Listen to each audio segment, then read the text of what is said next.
mais simples, é o tratamento conservador. O que é o tratamento conservador? É, primeiro, posicionamento de dormir. Como é que tu dorme? Se dorme de barriga para cima, realmente vai ter problemas, né? Principalmente se tu tem obesidade, tem pressão aumentada no abdômen. A questão de alimentação noturna é fundamental. Tá?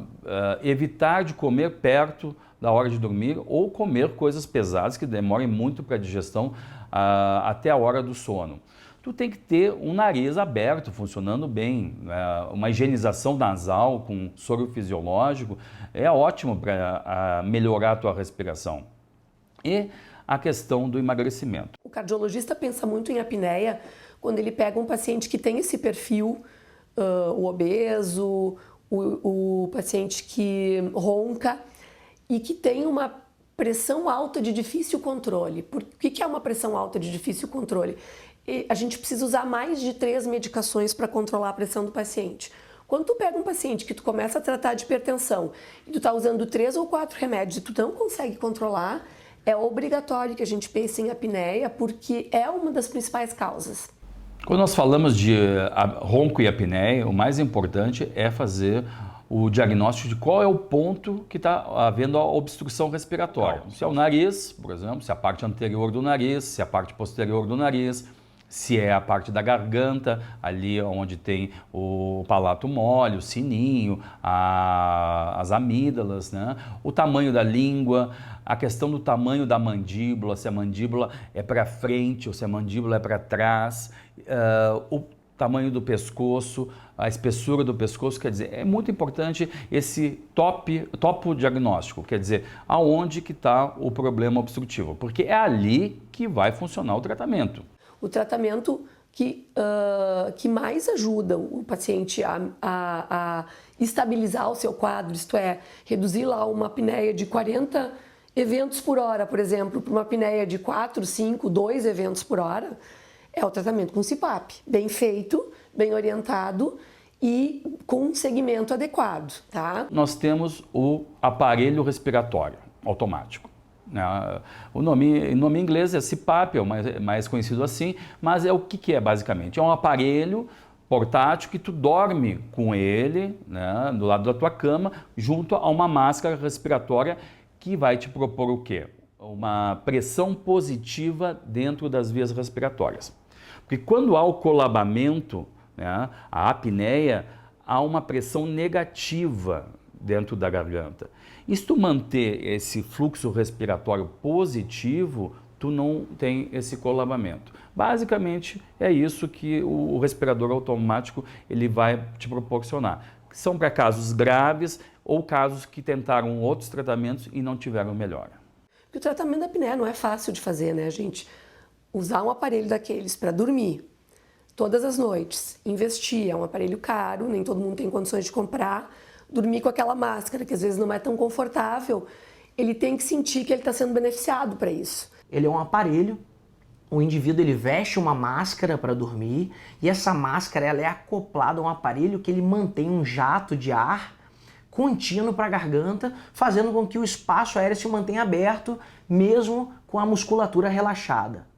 Ele é efetivo desde que seja utilizado 6 horas por noite durante toda a vida, toda a noite, né? Então, o maior problema disso é que mais da metade dos pacientes eles não aderem ao tratamento. Nesses pacientes que não querem usar o aparelho, não se adaptam ao uso, existe a alternativa da cirurgia, que é o reposicionamento mandibular. Na realidade, assim, são várias técnicas cirúrgicas, depende de cada caso, porque depende de cada defeito. Tu pode ter um paciente que tenha deformidade de mandíbula, tu pode ter pacientes que tenham deformidade de palato, e tu pode ter um conjunto de coisas, deformidade de hipofaringe, de palato, de mandíbula. E aí cada caso é um caso específico com uma técnica cirúrgica específica. Segundo tratamento, são os tratamentos ortodônticos, né, que são aparelhos dentários específicos que são feitos por ortodontistas, dentistas, que fazem um tracionamento dos dentes, da mandíbula, fazendo um afastamento da parte basal da língua, onde tu tem uma melhora do espaço respiratório. Funciona bem para ronco leve, ronco moderado, apneia leve.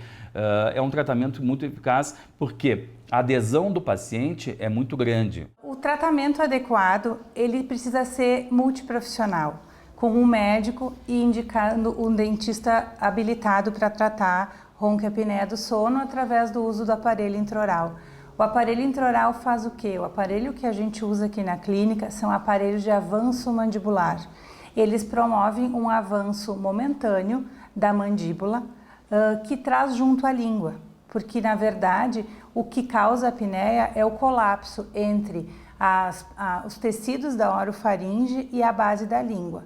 No momento que o aparelho intraoral consegue avançar a mandíbula, trazer alguns milímetros para frente, a língua vem junto. E a gente então cria um espaço lá na orofaringe para que o ar consiga transitar bem, chegar aos pulmões, evitar o ronco e diminuir o número das apneias. Você tem resultados, bons resultados para apneia leve, mas você precisa ter critérios para utilizar.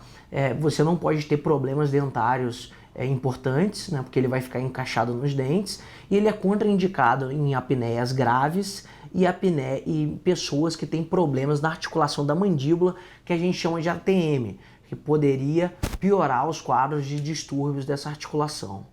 Como todo tratamento, ele precisa ser bem indicado, né? Então, quem vai fazer o diagnóstico é o médico do sono e ele vai definir qual o tratamento adequado para cada paciente. Quando a escolha for o aparelho intraoral, é importante que ele seja feito de forma personalizada, com avanços mandibulares leves e contínuos. Por quê? Porque se a gente fizer um avanço mandibular muito grande, o paciente pode ter dor muscular inicial, certo? Então, é importante que seja adequado, seja bem feito e seja avaliado por um bom tempo para que a gente consiga reduzir o número de apneias e eliminar o ronco. As cirurgias também ajudam a melhorar, mas elas são cirurgias grandes, invasivas, e elas podem melhorar parcialmente, não totalmente.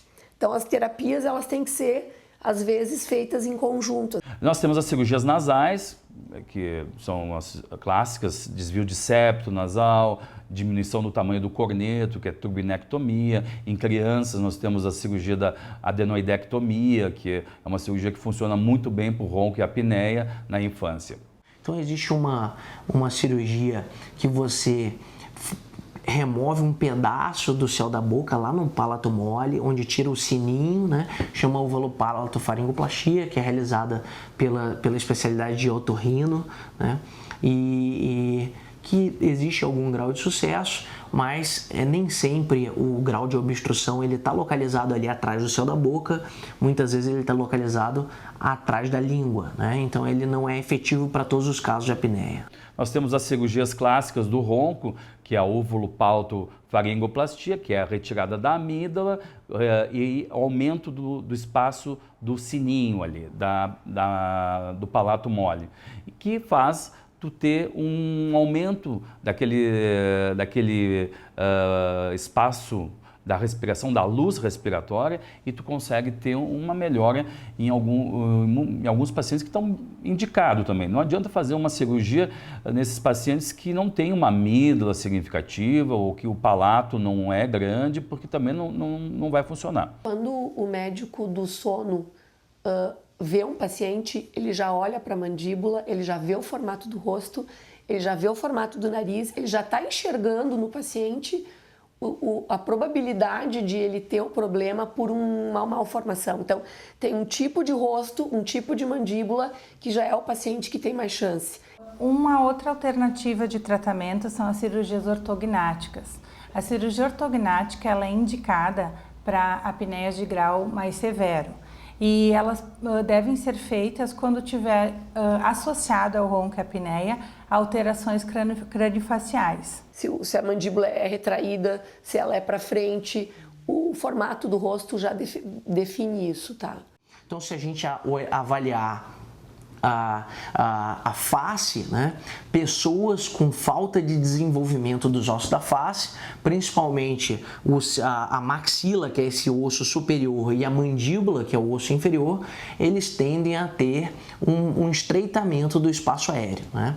Isso porque, como a via aérea ela é formada por músculos e a maior parte do músculo de base de língua e de céu da boca eles estão inseridos no osso, quando você tem uma falta de desenvolvimento, consequentemente você tem uma posição mais posterior da musculatura de base de língua e acaba fechando, né? Se a gente for olhar nessa imagem aqui, a gente consegue ver o espaço aéreo, que é a parte mais escura, bem fechadinha, né? Se for um problema de alteração de desenvolvimento dos ossos da face, existe uma outra cirurgia, que é a cirurgia da minha especialidade, que a gente faz uma cirurgia óssea, chamada de cirurgia ortognática, né? Só que para a apneia a gente chama de avanço maxilomandibular, que na verdade são cirurgias que a gente faz o corte ósseo e a gente movimenta as arcadas e junto vem toda a musculatura da garganta, né? É uma cirurgia que a gente faz cortes ossos, né?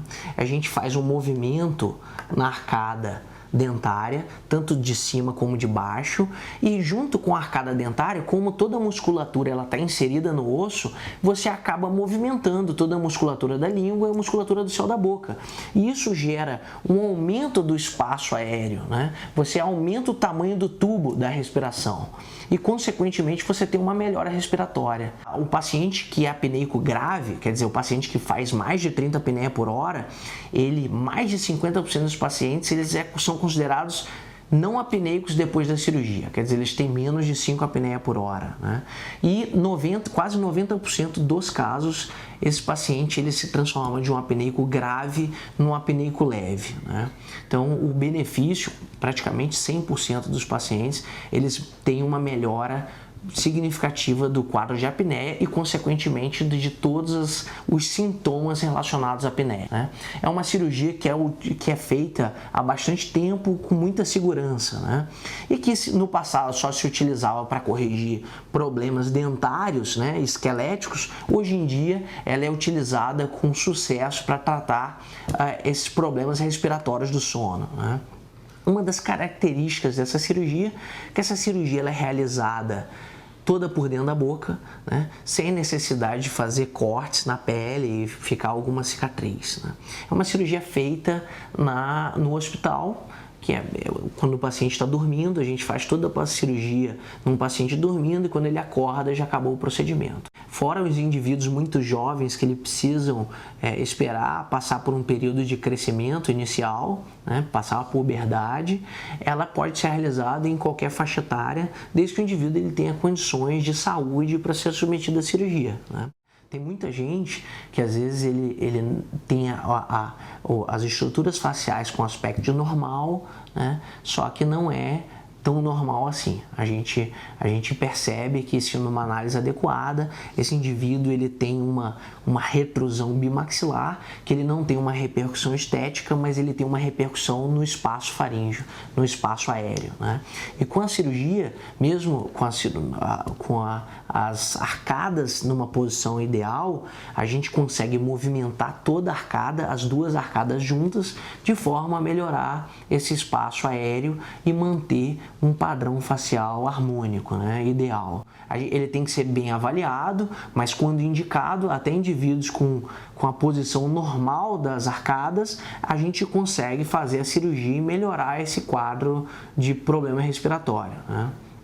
Porque a gente acaba aumentando o tamanho da garganta, né? Quando a gente avança as estruturas, o osso, toda a musculatura que está inserida, e a língua está inserida, o céu da boca está inserido no osso, e quando a gente movimenta, a gente vai abrir esse espaço aéreo e, consequentemente, vai melhorar os problemas respiratórios. A gente tem um software de planejamento, né, onde a gente consegue colocar o crânio desse indivíduo, a tomografia dela no software, junto com fotos, e a gente consegue fazer toda a movimentação cirúrgica e a gente consegue prever como seria pós-cirurgia, né? Então essa cirurgia, ela ao longo dos anos, ela evoluiu muito, né? A gente faz uma cirurgia com uma precisão muito grande. A gente programa toda a cirurgia de forma segura, o paciente ele consegue ter uma ideia, né, do que vai ser feito, de como ficaria, né? Tem estudo mostrando, comparando, por exemplo, cirurgia de avanço para paciente com face normal, né? E 95% dos pacientes eles estão satisfeitos com a aparência facial pós-cirurgia, né? Você não tem uma repercussão que gera insatisfação. Então, por exemplo, se a gente olha, né, a gente com frequência a gente avalia por exame de imagem o paciente antes e depois da cirurgia, a gente nota uma nítida melhora desse espaço faríngeo, né? Então, o paciente muitas vezes ele vem conversar com a gente e usuário de CPAP, né, de forma irregular, mas ele utiliza, e depois da cirurgia ele fala que uma das primeiras noites sem o uso do CPAP foi um dia depois da cirurgia, né? Então isso é mostrando o benefício desse tratamento, né?